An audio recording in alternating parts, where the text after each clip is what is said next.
ഇവിടെ ശ്രീ കെവിൻ മാത്യു സണ്ണി നോക്കൂ, ഈ മദ്യ നയത്തിൽ ഇളവ് വരുത്താൻ അല്ലെങ്കിൽ മദ്യവർജനം പറഞ്ഞ് അധികാരത്തിലിരിക്കുന്ന സർക്കാർ ഉദാരമായി മദ്യവിൽപ്പനശാലകൾക്ക് പ്രവർത്തിക്കാനുള്ള സാഹചര്യങ്ങൾ ഒരുക്കാൻ പ്രധാനപ്പെട്ട ഒരു കാരണം പറയുന്നത് ടൂറിസമാണ്. എപ്പോഴും ടൂറിസം വികസനം ചൂണ്ടിക്കാട്ടി ആ കേന്ദ്രങ്ങളിൽ ഇളവുകൾ നൽകുക. ഈ സമയക്രമം ഓൾറെഡി ടൂറിസം സെന്ററുകളിൽ ഉള്ളതാണ്, അതിപ്പോൾ ഏകീകരിക്കുന്നു എന്ന് മാത്രമേ ഉള്ളൂ എന്ന് മന്ത്രി പറയുന്നുണ്ട്. മറ്റൊന്ന്, ടെക് മേഖലയിലുള്ള ആളുകളെ ചൂണ്ടിക്കാട്ടിയാണ്, അവരുടെ പ്രവർത്തന സമയം, അവരുടെ വർക്കിംഗ് സാഹചര്യങ്ങൾ ചൂണ്ടിക്കാട്ടിയാണ് എപ്പോഴും ആ ഇളവുകൾ ആ മേഖലയുമായി ബന്ധപ്പെട്ടും നൽകുന്നത്. ഇതൊരു അനിവാര്യതയാണോ? ടൂറിസം വികസനത്തിനും ടെക് സംരംഭങ്ങൾ വികസിക്കുന്നതിനും അവിടുത്തെ ജീവനക്കാർക്കുമൊക്കെ മദ്യമില്ലാതെ പറ്റില്ല, അല്ലെങ്കിൽ ഇങ്ങനെ ഉദാരമായി മദ്യം ലഭിക്കണം, എന്നാൽ മാത്രമേ അവിടെ വികസനവും വളർച്ചയും ഉണ്ടാകൂ എന്ന യാഥാർത്ഥ്യമുണ്ടോ? ശരിയാണ്.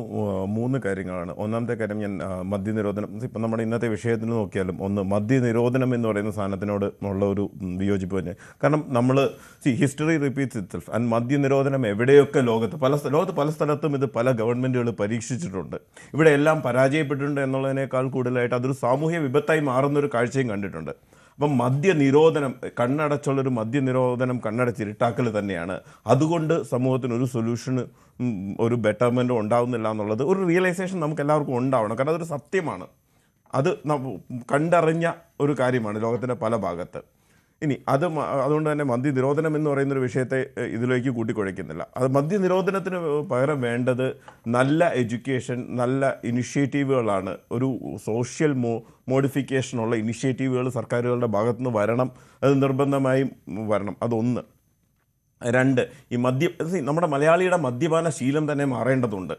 പലപ്പോഴും ഈ നമ്മൾ ഇവിടെ ബാറുകളിൽ പലപ്പോഴും ഉള്ളതെല്ലാം തന്നെ ഫോറിൻ ലിക്കറാണ്. അത് നമ്മുടെ നാട്ടിലെ പനങ്ങളിലും തെങ്ങുകളിലും കുടിച്ചിരുന്നൊരു പാരമ്പര്യമുണ്ടായിരുന്നു. ആ പാരമ്പര്യം അതിൻ്റേതായ ആ ലിക്വറിന് അതിൻ്റേതായ ഒരു ശീലമുണ്ട്. അതുപോലെ അല്ല ഈ ഫോറിൻ ലിക്വർ കുടിക്കേണ്ടത്. അപ്പം അങ്ങനെയുള്ള നമ്മുടെ മലയാളിയുടെ ശീലങ്ങൾ മാറേണ്ടതുണ്ട്. റെസ്പോൺസിബിൾ ഡ്രിങ്കിങ് എന്ന് പറയുന്ന സാധനമൊക്കെ വരേണ്ടതുണ്ട്. അതിനോടൊന്നും ഒരു വിയോജിപ്പുമില്ല. അപ്പം അങ്ങനെയുള്ള ഇനിഷ്യേറ്റീവുകൾ വരണം. പക്ഷേ ഹാവിങ് സെഡ് ദാറ്റ്, ഇപ്പം രേണു ചോദിച്ച പോലെ മദ്യമില്ലാത്തതിൻ്റെയോ അല്ലെങ്കിൽ മദ്യം ഒഴിച്ചുകൂടാനാവാത്തതിൻ്റെയോ അല്ല, മറിച്ച് ഇപ്പം മദ്യം ലോകത്ത് വർഷങ്ങളായിട്ടുണ്ടായിരുന്ന ഒരു കാര്യമാണ്. അന്ന് നൂറ്റാണ്ടുകൾക്ക് മുമ്പ് തന്നെ അല്ലെങ്കിൽ സഹസ്രാബ്ദങ്ങൾക്ക് മുമ്പ് തന്നെ മനുഷ്യൻ മദ്യപിക്കുന്നുണ്ട്. അപ്പം അവിടെ നിന്നുകൊണ്ട് ഈവൻ നമ്മുടെ എല്ലാവരിലും അങ്ങനെ ഒരു മദ്യപാന ശീലം അല്ലെങ്കിൽ എല്ലാ വിഭാഗങ്ങളിലും. ഞാൻ ചോദിക്കുന്നത്, ടെക് സംരംഭകൻ കൂടിയാണല്ലോ താങ്കൾ.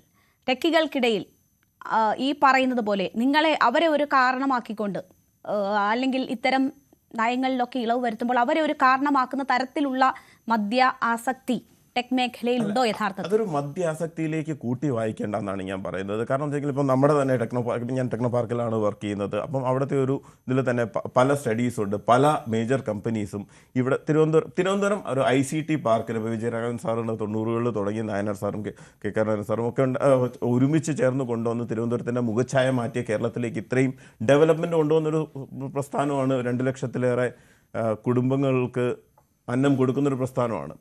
അങ്ങനൊരു സാധനത്തിൻ്റെ അകത്ത് വരുമ്പോഴത്തേക്കും പല സ്റ്റഡീസുണ്ട്. പല മേജർ കമ്പനീസിനും ഇവിടെ ട്രെയിനിങ് മാത്രം വെക്കുന്നു. കാരണം ആൾക്കാർ ഇവിടെ സ്റ്റേ ബാക്ക് ചെയ്യുന്നില്ല.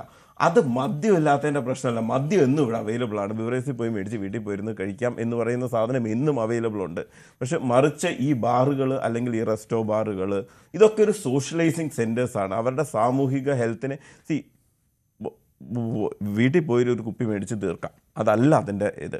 മറിച്ച് പോയിരുന്ന് ഒരു 2 ഡ്രിങ്ക് കഴിച്ച് അതിനോടൊപ്പം ഭക്ഷണം കഴിച്ച് ആൾക്കാർ പരസ്പരം സംവദിച്ച്. കാരണം ഇന്ന് ലോകം മൂവ് ചെയ്യുന്നിടത്തൊരു പലതും ആൾക്കാർ മിസ് ഔട്ട് ചെയ്യുന്നത് സോഷ്യലൈസിങ് ആണ്.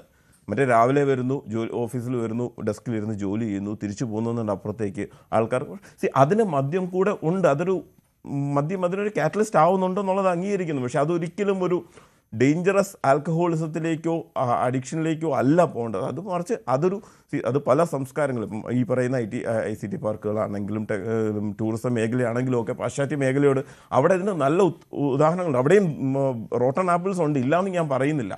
പക്ഷേ അതിൻ്റെ അപ്പുറത്ത് നിന്നുകൊണ്ട് അവിടെ നമുക്ക് എഡ്യൂക്കേഷൻ ഇനിഷ്യേറ്റീവ്സ് കൊണ്ട് ചെയ്യണം. പക്ഷേ അതിനപ്പുറത്തേക്ക് ഈ പറയുന്ന സാധനം തന്നെ മാറ്റി വെക്കണം. അതിന് this is also A part of it. This is A parameter. അതിൻ്റെ അകത്ത് ആ ഇക്വേഷനിൽ ഒരു പാരാമീറ്റർ മാത്രമാണിത്. അതിനൊരു ദൂഷ്യഫലം. ഇനി മൂന്നാമത്തെ കാര്യം, മേരി ടീച്ചറോട് ബാക്കി പറഞ്ഞ കാര്യങ്ങളപ്പുറത്തേക്ക് എനിക്ക് ഒരു വിയോജിപ്പ് പറയാനുണ്ട്. അത് ഈ വിഷയത്തിൽ നിന്നും ചെറുതായിട്ട് മാറി നിൽക്കുന്നെങ്കിൽ പോലും സ്ത്രീകൾ മദ്യത്തിനെതിരാണെന്ന് പറയുന്നതൊക്കെ ഒരു ഭയങ്കര പഴയ ചിന്താഗതിയാണ് ടീച്ചറെ. കാര്യം എന്താണെന്ന് വെച്ച് കഴിഞ്ഞാൽ മദ്യം കഴിക്കാത്ത ആണുങ്ങളും എനിക്കറിയാം, ടീറ്റോട്ടലേഴ്സ് ആയിട്ടുള്ള ആൺ സുഹൃത്തുക്കളും എനിക്കുണ്ട്, മദ്യം കഴിക്കുന്ന സ്ത്രീ സുഹൃത്തുക്കൾ. ശരിയാണ്, ഒരു കാലഘട്ടത്തിൽ കേരളത്തിൻ്റെ കുടുംബ ബന്ധങ്ങളിൽ ഒരു പുരുഷൻ്റെ, ഈ മലയാളി പുരുഷൻ്റെ അമിത മദ്യപാന പ്രശ്നങ്ങൾ ഉണ്ടാക്കിയിട്ടുണ്ട്. പക്ഷെ അത് വെച്ചിട്ട് ഒരു സെക്ഷനെ മുഴുവനും അങ്ങനെ ജനറലൈസ് ചെയ്യുന്നത് പോലും ഭയങ്കര മോശമാണ്. അത് ഇന്നത്തെ അതെ, അതൊരു യാഥാർത്ഥ്യമാണ്. മദ്യം ഉപയോഗിക്കുന്ന സ്ത്രീകളുമുണ്ട് എന്നതൊരു യാഥാർത്ഥ്യമാണ്. പക്ഷേ അതിൻ്റെ പെർസെൻറ്റേജ് എത്ര എന്ന ഒരു ചോദ്യമുണ്ടല്ലോ. ഞാൻ താങ്കളിലേക്ക് തിരിച്ചെത്താം. കൂടുതൽ വാർത്തകൾക്ക് News 18 Keralam YouTube channel subscribe ചെയ്യുക.